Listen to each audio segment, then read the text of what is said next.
जरा सोचिए, एक प्राइवेट आइलैंड, बाहर से देखने में बिल्कुल जन्नत जैसा, खूबसूरत समंदर का किनारा, चारों तरफ हरियाली और बीच में एक आलीशान विला। लेकिन इस जन्नत के पीछे ना एक बहुत ही काला, बहुत ही डरावना सच छिपा हुआ था। एक ऐसा सच कि आसपास रहने वाले लोगों ने इस आइलैंड का नाम ही रख दिया था पेडोफाइल आइलैंड, यानी बच्चों का यौन शोषण करने वालों का अड्डा। यहाँ पर 12 से 17 साल की लड़कियों की ट्रैफिकिंग होती थी और उनका यौन शोषण किया जाता था। तो सवाल ये है कि आखिर इस आइलैंड का मालिक था कौन? नाम है जेफरी एप्स्टीन, एक ऐसा आदमी जो कभी ब्रुकलिन में बच्चों को मैथ्स पढ़ाता था और फिर देखते ही देखते अरबपतियों का फाइनेंशियल एडवाइजर बन गया। उसके दोस्तों की लिस्ट में बिल क्लिंटन और डोनाल्ड ट्रंप जैसे दुनिया के सबसे पावरफुल नाम शामिल थे। तो चलिए इस पूरे मामले की परतें खोलते हैं। सबसे पहले बात करते हैं उस आइलैंड की, उस राजों के द्वीप की, कि आखिर वहां आता कौन कौन था।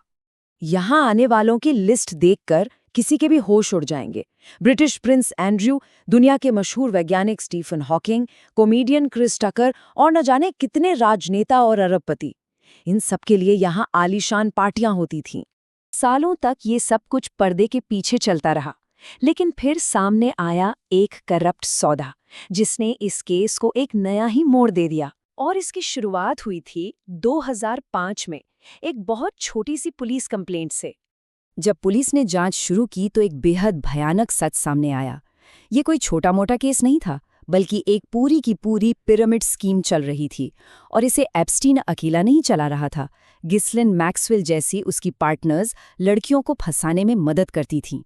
सिस्टम ऐसा था कि हर लड़की को एक नई लड़की लाने के पैसे दिए जाते थे, जिससे पीड़ितों की एक कभी न खत्म होने वाली चेन बन गई थी। और सबसे खौफनाक बात, इनमें से ज्यादातर लड़कियां नाबालिग थीं। जरा घटनाओं का ये क्रम देखिए। मार्च 2005 में एक 14 साल की लड़की ने पहली शिकायत की। 2006 आते आते पुलिस 35 से ज्यादा पीड़ितों की पहचान कर चुकी थी। जुलाई 2006 में एफबीआई ने भी अपनी जांच शुरू कर दी। लेकिन फिर 2007 में फेडरल अटॉर्नी अलेक्जेंडर अकोस्टा ने एक सीक्रेट डील कर ली।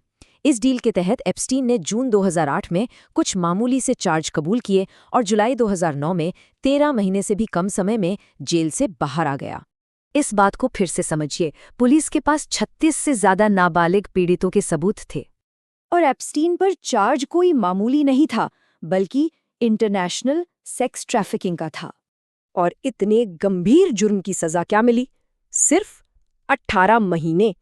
और ये सजा भी ना बस नाम की थी, एक मजाक था पूरा। एप्स्टीन को जेल के एक प्राइवेट विंग में रखा गया। उसे हफ्ते में 6 दिन, रोज 12 घंटे के लिए अपने ऑफिस जाने की इजाजत थी, जेल से। और तो और उसे सजा पूरी होने से 5 महीने पहले ही रिहा कर दिया गया। ये सब मुमकिन हुआ उस सीक्रेट स्वीटहार्ट डील की वजह से, जिससे करवाया था फेडरल अटॉर्नी अलेक्जेंडर अकोस्टा ने। जी हाँ, वही अकोस्टा जो बाद में डोनाल्ड ट्रंप की सरकार में लेबर सेक्रेटरी भी बने। तो विलेन तो बच निकला था, लेकिन दुनिया में कोई था जिसने ठान लिया था कि वो एप्स्टीन को इतनी आसानी से बचने नहीं देगी। ये सरासर न्याय का मजाक उड़ाना था, और वो इस सच को दुनिया के सामने लाने वाली थी। ये थी मियामी हेराल्ड की खोजी पत्रकार जूली के ब्राउन। उन्होंने सालों तक इस केस को नहीं छोड़ा और नवंबर 2018 में अपनी जबरदस्त रिपोर्ट पब्लिश की। उन्होंने अपनी सीरीज को नाम दिया परवर्जन ऑफ जस्टिस। जूली की रिपोर्टिंग ने एक भूचाल ला दिया। उनकी जांच में 80 से भी ज्यादा नई संभावित पीड़ितों की पहचान हुई। पब्लिक का इतना दबाव बना कि न्यूयॉर्क में एप्स्टीन के खिलाफ फिर से जांच खोलनी पड़ी और जुलाई 2019 में उसे फिर से गिरफ्तार कर लिया गया। इस बार उस पर 45 साल तक की जेल का खतरा मंडरा रहा था। लेकिन फिर कहानी में वो मोड़ आया जिसकी किसी ने कल्पना भी नहीं की थी। 10 अगस्त 2019 जेफरी एप्स्टीन अपनी जेल की कोठरी में मरा हुआ मिला। ऑफिशियल वजह बताई गई आत्महत्या, लेकिन बहुत जल्द ही कॉन्स्पिरेसी थ्योरीज फैलने लगी। एक पॉपुलर थ्योरी ये थी कि एप्स्टीन ने सुसाइड नहीं किया, बल्कि उसे मरवाया गया ताकि वो बिल क्लिंटन जैसे पावरफुल लोगों के राज न खोल सके। वैसे इस मामले पर डोनाल्ड ट्रंप का रवैया भी बड़ा दिलचस्प था। चुनाव से पहले उन्होंने वादा किया कि राष्ट्रपति बनते ही वो एप्स्टीन की सारी फाइलें पब्लिक कर देंगे। लेकिन चुनाव जीतने के बाद उन्हीं के जस्टिस डिपार्टमेंट ने कहा कि एप्स्टीन की कोई क्लाइंट लिस्ट है ही नहीं, और खुद ट्रंप ने इस पूरे मामले को एक बोरिंग मुद्दा बताकर टाल दिया। जब पब्लिक के दबाव में कुछ फाइलें सामने आईं भी, तो उनमें ट्रंप से जुड़े कई चौंकाने वाले दावे मिले। जैसे कि ट्रंप ने एप्स्टीन के प्राइवेट प्लेन में 8 बार सफर किया था।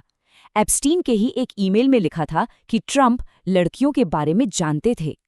एक लिमो ड्राइवर ने FBI को बताया कि उसने 1995 में ट्रंप को फोन पर एक लड़की के शोषण की बात करते सुना था। और एक चिट्ठी में तो यहाँ तक लिखा था, हमारे राष्ट्रपति भी हमारी तरह जवान लड़कियों को पसंद करते हैं। लेकिन इस कहानी का सबसे डरावना हिस्सा तो अब भी बाकी है, वो सच जो आज भी फाइलों के ढेर में कहीं दफन है। 10 लाख से भी ज्यादा डॉक्यूमेंट्स अभी भी पब्लिक नहीं किए गए हैं, और जो दस्तावेज जारी हुए भी हैं उनमें से ज्यादातर हिस्से पर काली स्याही पोत दी गई है। नाम, तारीखें, यहाँ तक कि पूरी पूरी लाइनें मिटा दी गई हैं। और यहीं पर सबसे बड़ा सवाल खड़ा होता है, उन फाइलों में आखिर और क्या छिपा है?